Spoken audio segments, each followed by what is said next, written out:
Now more on that Pfizer deal. The drug company said it will buy Hospira, a company that makes injectable drugs, for $17 billion.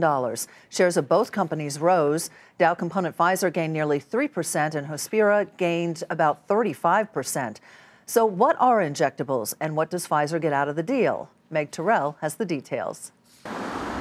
Pfizer says its purchase of Hospira will immediately add to its earnings and strengthen what it calls its global established products unit.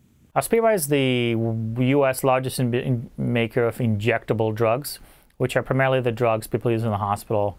The majority of those are things like anti-infectives, anesthetic, analgesics, and oncology drugs that are very, very common.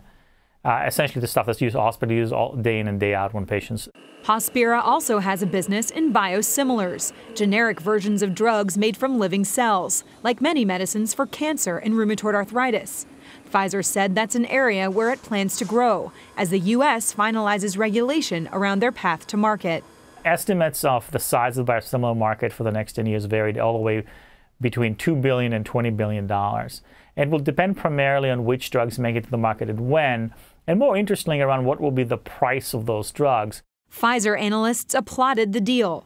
The drug company's dealing with generic competition to many top-selling drugs, like Lipitor and Celebrex.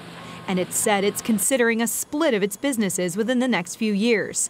Analysts say this deal bolsters its unit of older products to better stand alone. And though $17 billion is a lot, Pfizer still has cash to spend. CEO Ian Reid saying today the company will still look for business development opportunities and that the Hospira acquisition will not be a distraction. And if its $120 billion attempt by AstraZeneca last year is any indication, Pfizer has the appetite for a lot more. For Nightly Business Report, I'm Meg Terrell.